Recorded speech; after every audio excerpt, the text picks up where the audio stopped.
सभी। चलिए आपको एक बार फिर से सम्मेलन में लाइव लेकर चलते हैं। एक प्रकार की क्षमा ही मांगूंगा क्योंकि इनके चलते हुए कार्यक्रम में बीच में वो जाना पड़ गया, थोड़ा जल्दी पहुंचना है। पार्लियामेंट का सेशन चल रहा है तो वहां भी कई तरह की मीटिंग है, इस कारण से इस कार्यक्रम को थोड़ा बदलना पड़ा। तो उपस्थित सभी बंधुओं, भाइयों बहनों, साथियों, ये राजस्थान की धरती, ये बलिदानियों की, वीरों की धरती। इस धरती पर आकर के जब जब भी यहाँ आया मुझे बहुत आनंद हुआ। पड़ोस में हरियाणा का मुख्यमंत्री होने के नाते से जब जब राजस्थान आने का अवसर मिला तो कुछ न कुछ यहाँ से सीख के ही गया हूँ, कुछ न कुछ लेके ही गया हूँ। इसलिए आज इस अवसर पर आपको इस सम्मेलन की बहुत बहुत शुभकामनाएं और बधाई देता हूँ। मित्रों, राइजिंग राजस्थान, बहुत से विषयों को लेकर के आज यहाँ चर्चा हो रही है। सेक्टोरल इस प्रकार से सेशन से चल रहे हैं और इसमें आज ऊर्जा के क्षेत्र का ये जो यहाँ सम्मेलन चल रहा है, इस ऊर्जा क्षेत्र का जैसे बताया कि देश की बढ़ती अर्थव्यवस्था को और आगे बढ़ाने के लिए ऊर्जा क्षेत्र का बहुत बड़ा योगदान है। चाहे हमारे किसी प्रकार का देश की जो भी गतिविधियां हैं उनके अंदर आगे बढ़ाने के लिए देश को 2047 तक विकसित बनाना है, तो इसमें ऊर्जा का ही हर जगह एक प्रकार का स्थान है। इसलिए इस समय यहाँ जो हम चर्चा कर रहे हैं और वो भी विशेष तौर पर राजस्थान की चर्चा करते समय ये ध्यान में आता है कि राजस्थान सूर्य की तपती गर्मी और एक तपती यहाँ की रेत बालू जिसमें रहना बड़ा कठिन होता है, आज उसी को हम एक आशीर्वाद के रूप में सूर्य का उपयोग हम कर रहे हैं और राजस्थान को देश और दुनिया में बहुत आगे बढ़ा रहे हैं। सूर्य का कभी जब प्रारंभ हुआ होगा विश्व, तो हम जानते हैं कि सूर्य का प्रकाश और अग्नि के ऊपर एकाधिकार था। सूर्य की रोशनी सबसे पहले मिली और अगर किसी ने, जब सूर्य छुपा हुआ होता है और हमारे पास रोशनी को पहुंचाया है, तो सूर्य से लेकर के ही चंद्रमा ने रात को हमारे पास रोशनी पहुंचाई। जैसे जैसे विकास हुआ, मनुष्य ने भी कोशिश की कि इस अग्नि को मैं भी कैसे न कैसे प्रकट करने का कोई प्रारंभ करूं। मैं ब्रीफ में रखना चाहता हूं कि कैसा साइकिल चलता है। पत्थर रगड़ा गया, चिंगारी हुई और उसको लकड़ी के ऊपर लगा करके अग्नि पैदा कर ली गई। उस अग्नि में से हमको प्रकाश भी मिला। आगे चल करके यही पृथ्वी में से कोयला निकाल करके फिर हमने प्रकाश की व्यवस्था की। फिर तेल में से इस प्रकाश की व्यवस्था शुरू हुई और चलते चलते पानी में से कैसे हम ऊर्जा क्षेत्र में पावर निकालें, हमारे हाइड्रो प्रोजेक्ट शुरू हुए। फिर विषय आया कि और इसको दोहन किया जाए तो न्यूक्लियर में से कैसे पावर निकालनी, ये निकाला जाए। और फिर हवा चलती है, हवा में से किस प्रकार से हम बिजली पैदा कर सकते हैं, वो चक्र आया। और अंतोगतवा वही सूर्य जिसका एकाधिकार है, उसी सूर्य की बिजली, उसी सूर्य के प्रकाश को लेकर के बिजली बनाई जाए, तो सूर्य से लेकर सूर्य तक का चक्र अब हम पूरा करने जा रहे हैं। तो इस प्रकार का ये पावर का जो डिपार्टमेंट है, जैसे मैंने बताया कि राजस्थान जो इस गर्मी की रेत को हमारी कमजोरी माना जाता था, खेतों में खेती नहीं होती थी, आज वही जो सूर्य की गर्मी है वो हमारे लिए एक ग्रीन ऊर्जा का केंद्र ये बनने जा रहा है। और ये सूर्य की रोशनी हमारी जो ताकत बन रही है, इसमें भी भारत को, क्योंकि ऊर्जा में हम पर्याप्त आगे बढ़े थे, लेकिन ग्रीन ऊर्जा ये हमारी आवश्यकता बहुत थी। दुनिया में विषय चला कि हम कैसे प्रदूषण को कैसे रोकें, कार्बन डाइऑक्साइड के एमिशन को कैसे रोकें, क्योंकि थर्मल का सबसे बड़ा एक अगर कोई नेगेटिव पॉइंट है वो यह है कि कार्बन डाइऑक्साइड का एमिशन है। दुनिया जागृत हुई, हमने एनडीसीज को स्वीकार किया और ये कहा कि 2030 तक हम अपने यहाँ जो 2005 का लेवल है कार्बन डाइऑक्साइड का, उसमें 45% की कटौती करेंगे और जो ग्रीन ऊर्जा है आ रही है उसको 2030 तक 50% पर लेकर के आएंगे। हमको खुशी है इस बात की जो टारगेट हमने 2030 के लिए तय किए थे वो दोनों टारगेट 2025 में हमने प्राप्त कर लिए हैं। ये अपनी ताकत है।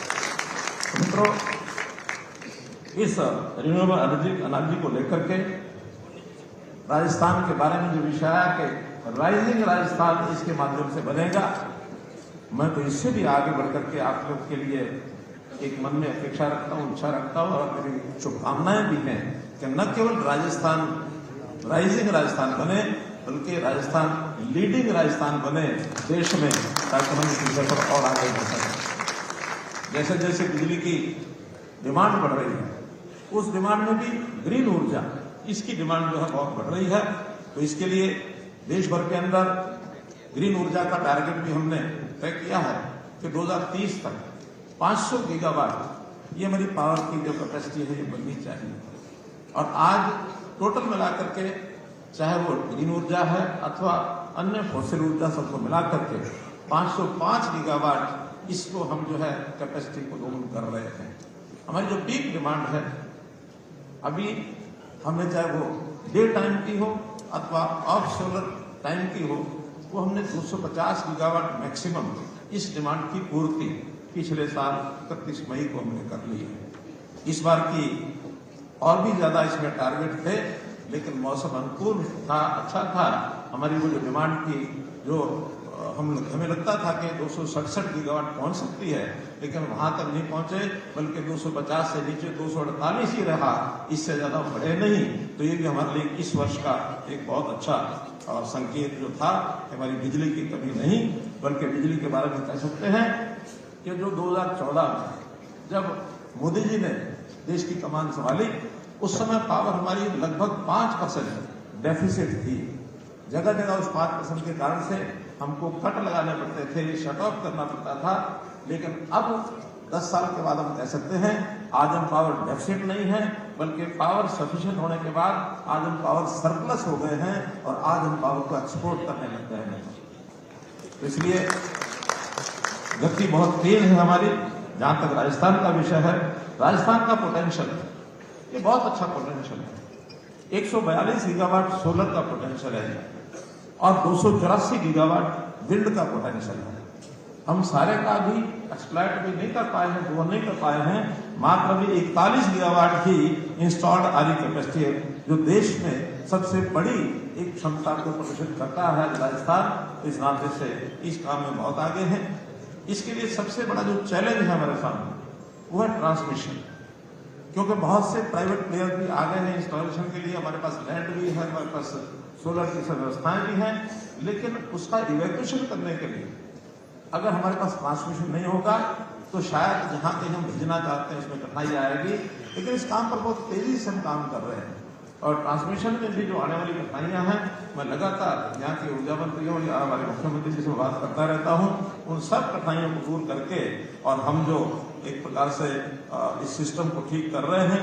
अभी हमारे यहाँ जो केंद्र सरकार की नई ट्रांसमिशन लाइन हमने पिछले दिनों में शुरू की हैं, तो उसकी ग्रिड कैपेसिटी 37 गीगावाट की खुल गई है, जिसमें से राजस्थान की आज की रिन्यूएबल एनर्जी है उसको हम जो है बाहर के प्रदेशों में भेज सकते हैं।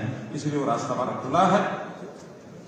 राजस्थान के सब कामों में विकास के लिए जो भी कठिनाइयां हैं उनको दूर करने के लिए प्रतिबद्ध हैं। अभी 71,443 MVA ट्रांसफॉर्मेशन कैपेसिटी इस पर काम चल रहा है।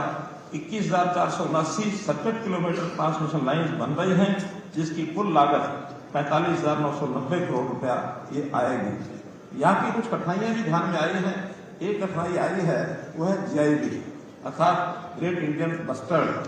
ये जिस क्षेत्र में पाया जाता है, कोर्ट के आदेश के कारण से वहाँ हमारी ट्रांसमिशन लाइन रुकी थी, लेकिन विभाग के प्रयत्नों से सुप्रीम कोर्ट में जो इसकी सुनवाई चल रही है उसके अंदर हमको एक बहुत जल्दी राहत मिलने वाली है। फाइनल हियरिंग इसकी जो हो गई है और इस फाइनल हियरिंग के बाद इस सुप्रीम कोर्ट का जो निर्णय है वो हमको कुछ कंडीशन के साथ जो भी निर्णय मिलेगा, लेकिन इस लाइन को क्लियर करने के लिए इस समस्या का सोल्यूशन बहुत जल्दी होने वाला है। इसी प्रकार ग्रीन एनर्जी कॉरिडोर 3 जो राजस्थान का है उसमें भी हमने परमिशन दे दी है। हमारे CE डिपार्टमेंट में प्रशांत जी बैठे हैं इन लोगों ने MNRE को और परमिशन दे दी है, जिसमें 20,500 करोड़ रुपए की लागत आएगी। तो ये जो दोनों समस्याएं हैं बहुत जल्दी हल हो जाएंगी, ताकि हम राजस्थान से जो पावर को हम इसको जहां भी देश में भेज सकते हैं भेजेंगे। इस प्रकार से केंद्रीय ट्रांसमिशन नेटवर्क, इसमें 115 गीगावाट का जो नेटवर्क है केवल राजस्थान में ही बनाया जा रहा है। मैं तो ये कहूंगा कि ये सीधा संकेत है कि आने वाले दशक में एनर्जी का जो सुपर हाईवे है, वो सुपर हाई एनर्जी का राजस्थान में से ही होकर निकलेगा। इसलिए राजस्थान में पूरा जो ध्यान है वो सबका यहाँ से लिया हुआ है। अब जब हम सौर ऊर्जा की बात करते हैं, हमको मालूम है कि लिमिटेड टाइम के लिए ही हमारे पास सौर ऊर्जा होती है। 24 आवर्स में बदलने के लिए, एकदम 24 आवर्स नहीं, तो हम पीक आवर्स में सुबह या शाम को इसका उपयोग कर सकें। तो स्टोरेज की जो व्यवस्था है उसमें भी आगे बढ़ रहे हैं। स्टोरेज के अंदर जो भी देश भर में ट्रेनिंग चल रहे हैं, उसके अंदर जो सबसे बड़ा, मैं तो कहता हूँ दुनिया का एक सबसे बड़ा जो स्टोरेज का पंप स्टोरेज जो हमारी व्यवस्था प्रोजेक्ट है ESP पिन्नापुरम हैदराबाद के पास सबसे बड़ा 1680 मेगावाट का और ये प्रोजेक्ट है, ये लगाया गया है। ये हमारी टेक्नोलॉजिकल लीडरशिप को दर्शाता है कि इतने बड़े बड़े PSP हमारे लग रहे हैं। अभी NHPC THDC का जो टेहरी में आइडल प्रोजेक्ट है, वहां भी 4 प्रोजेक्ट 1000 मेगावाट के वो तैयार हो रहे हैं। तीसरी यूनिट कल ही उसका उद्घाटन किया है और वो भी अभी 750 मेगावाट चालू हो चुका है। आने वाले दिनों में 250 हो जाएगा। तो 1000 मेगावाट PSP का प्रोजेक्ट जो है वो लग करके तैयार होगा। हम जहां तक देखते हैं कि हमारी जो ट्रांसमिशन लाइन है और फिर डिस्ट्रीब्यूशन है, उसमें कुछ कठिनाइयां आती हैं, लॉस उसमें होते हैं। तो उस लॉस को भी दूर करने के लिए RDSS के माध्यम से देश भर में बहुत अच्छे परिणाम निकले हैं। जो हमारी कभी 28-29% AT&C लॉसेस की परसेंटेज होती थी देश भर की, आज वो 16% रह गई है घट करके। और इसमें हमने जो सप्लाई व्यवस्था है, खास करके उसमें मीटरिंग व्यवस्था है, स्मार्ट मीटरिंग का एक प्रोजेक्ट लिया है। अभी देश भर के अंदर 4.7 करोड़ स्मार्ट मीटर ये स्थापित कर दिए गए हैं, जिसमें 1 करोड़ 90 लाख मीटर वो सीधे प्रीपेड स्मार्ट मीटर्स हैं। तो प्रीपेड स्मार्ट मीटर की व्यवस्था खास करके सरकारी जो आयाम हैं, कार्यालय हैं, सरकारी कॉलोनीज हैं, सरकारी कर्मचारी हैं, हमने उन्हीं को निवेदन किया है कि कुछ मिसकंसेप्शन हैं प्रीपेड स्मार्ट मीटर्स में, इसको दूर करने के लिए तो सरकार से जुड़े लोग सबसे पहले आगे आएंगे, तो जनता में मैसेज जाएगा कि इसकी कठिनाई नहीं है। बहुत बड़े लाभ प्रीपेड स्मार्ट मीटर्स के हैं, वो जनता को बताए जा रहे हैं। हम तो एक लक्ष्य लेकर के चल रहे हैं कि हर प्रकार की व्यवस्था, चाहे जनरेशन हो, ट्रांसमिशन हो, डिस्ट्रीब्यूशन हो, तो हर समय हर किसी के लिए पावर, यानी 24 घंटे पावर की सप्लाई देश भर में हर नागरिक को दे सके, इस नाते से हम आगे बढ़ रहे हैं। हम लोगों ने डोमेस्टिक मैन्युफैक्चरिंग इसको भी बढ़ावा दे रहे हैं, यानी मेक इन इंडिया। दुनिया के बहुत से हम ऑपरेटर्स लगवाते हैं, लाते हैं, जनरेशन हमारी बढ़ रही है, लेकिन उसके अंदर उद्योग, हमारे देश का अपना उद्योग बढ़े, यहाँ लोगों को एम्प्लॉयमेंट ज्यादा मिले। अब इस ओर हम आगे बढ़ रहे हैं। तो ऐसे 17 क्रिटिकल पावर सेक्टर आइटम्स हैं जिसका इंडियनाइजेशन ये हो गया है, जो यहीं बनते हैं। 215 आइटम ऐसे हैं जिसमें 50+% का जो है डोमेस्टिक कंटेंट ये अनिवार्य कर दिया गया है। तो इसलिए इस ओर भी बहुत बढ़ रहे हैं कि अपने देश की ताकत हर दृष्टि से आगे बढ़े, उसका भी लाभ हम सबको मिले। राजस्थान, यहाँ हमारी औद्योगिक प्रगति ये भी बहुत अच्छी हो रही है। मुझे बताया गया कि पिछले कुछ वर्षों में 14,000 करोड़ रुपए से अधिक ये निवेश यहाँ हुआ है। और आज भी जिस प्रकार का यहाँ करके जानकारी मिली है, मुझे पता बताया गया कि 9,000 लोग आज के इस कार्यक्रम में पार्टिसिपेट कर रहे हैं अलग अलग सेक्टोरल एजुकेशन में।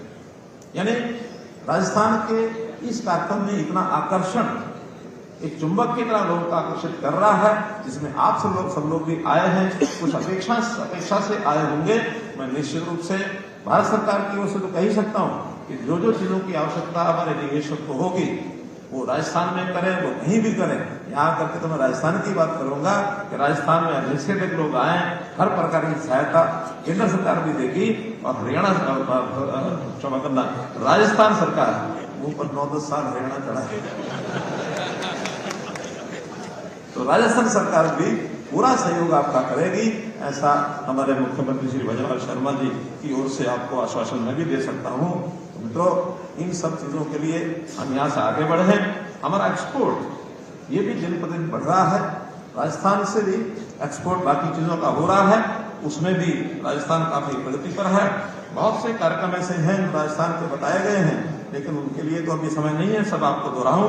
मैं तो इतना ही कह सकता हूं कि जैसा मैं भी हंस रहा था मुख्यमंत्री जी से कि भौगोलिक दृष्टि से राजस्थान हमारे पश्चिम में है, यानी देश के पश्चिम में है, तो यहाँ सूर्यास्त का समय ही माना जाता है कि यहाँ सूर्यास्त होता है, उगता है।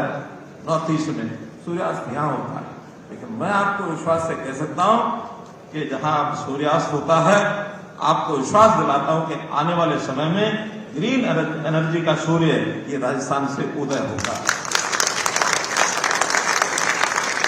और मैं क्यों कह रहा हूं, मैं इसलिए कह रहा हूं कि जितनी बड़ी कैपेसिटी का हम यहाँ पोटेंशियल देख रहे हैं राजस्थान में और साथ में गुजरात भी है, इन दोनों की जितनी पावर मिलेगी देश को तो जाएगी ही जाएगी।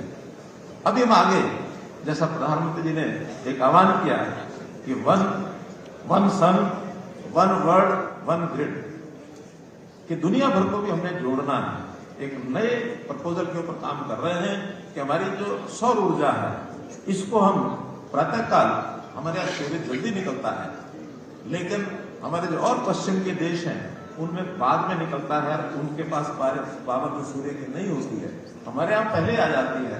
क्या हम पश्चिम के देशों को उस पहले पावर को उनको दे सकें, इसके लिए एक अंडर सी केबल 1600 किलोमीटर की 40,000 करोड़ का खर्च करके हम दुबई और यूएई वहां तक की लाइन डाल रहे हैं, ताकि हम अपने यहाँ की पावर उनको पहुंचा सकें।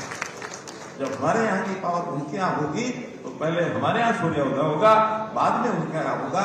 तो निश्चित रूप से जो मैंने बात कही कि हम जो है एक प्रकार का सूर्यास्त की बजाय इस सौर ऊर्जा के नाते से सूर्योदय का काम करेंगे। इतनी बात करते हुए मैं आपको शुभकामना देते हुए अपनी बात को समाप्त करता हूं कि इसी प्रकार से राजस्थान अपने विभिन्न आयामों के माध्यम से आगे बढ़े। मेरी बहुत बहुत शुभकामनाएं। धन्यवाद।